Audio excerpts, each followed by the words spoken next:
Okay, we're here in Mendenhall Glacier in Juneau, Alaska. We're going to go down some hiking trails, see if we can find some wildlife, and get some nice vistas of that nice block of ice behind me. So if you're coming to Juneau on a cruise ship, or you don't have access to your own rental car or something like that, getting to Mendenhall Glacier is a little tricky if you want to try to save money. There's plenty of shuttle services that will take you here as part of an excursion. There's a couple economical options that you can use if you're willing to walk a little bit. The mass transit system here, the bus system, is $2 each way. $2. Now the shuttles, as part of excursions, are going to run you at least $80 per person. Or if you take a cab or a Lyft or something like that, it's going to be about 40 to 50 bucks each way. So if you're willing to walk a little bit, you can go round trip for $4. And that's what I did today.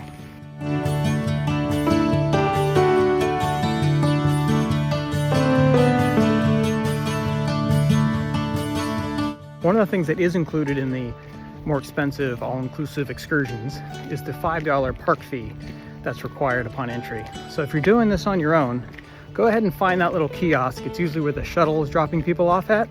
It's $5. You can pay with credit card. Super easy. Do your part to help keep the park open.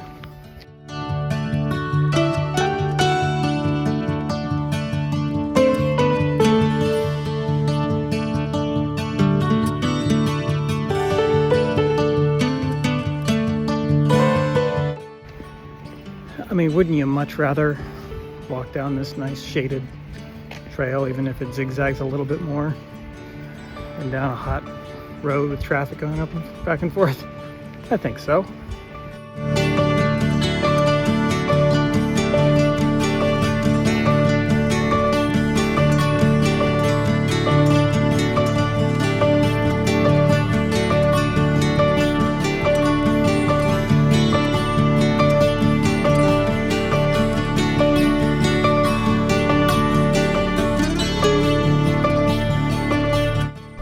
Well, that wasn't much of a hike. Let's try a different approach.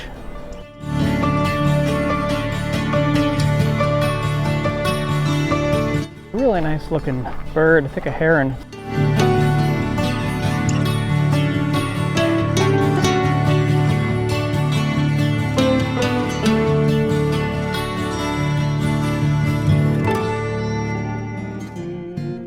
A really cool porcupine hanging out on the top of a tree.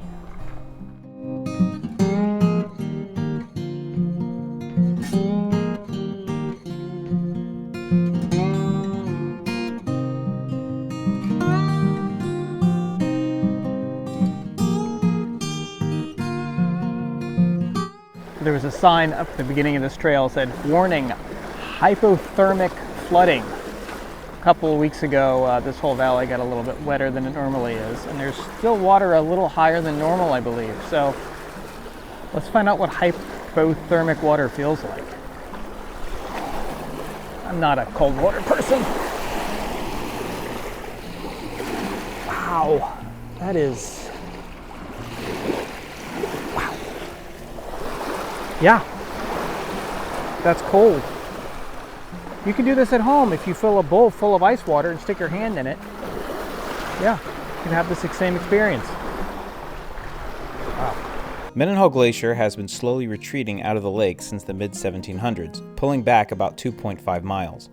4,600 feet, nearly 90% of a mile worth of contraction has occurred over the last 20 years. At its current pace, due to the increased warming caused by climate change and the retreat of the Juneau ice fields above it, some in the Park Service believe by 2050 it will no longer be viewable from the visitor center.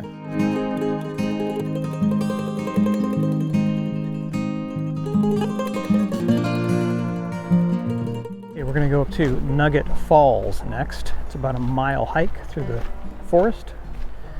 Maybe we'll find something else on the way there, who knows? And I'm going to take some photos of that nice waterfall.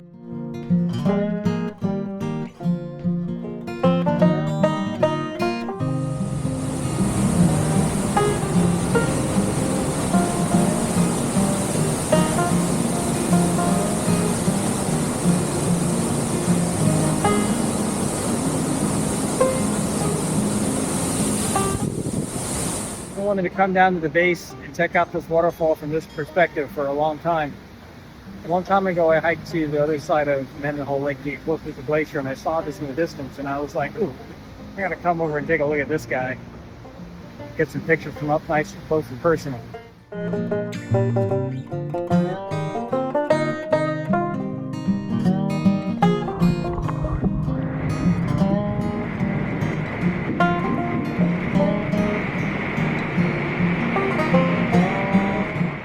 So, we took entirely too long here at the falls.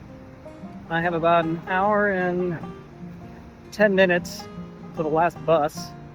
Otherwise, it's going to be an expensive lift to get back to the ship in time.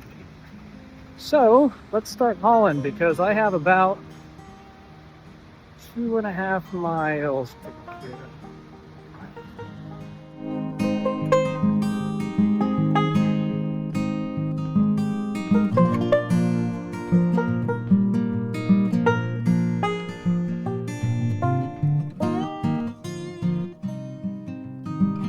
Okay, let's just do a quick recap.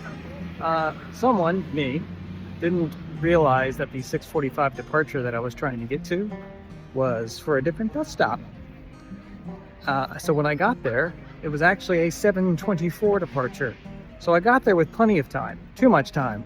But thankfully, the number 4 was running 4 minutes late. So it pulled up almost immediately as I got to the bus stop, so I didn't have to wait around for 45 minutes. Thank you very much.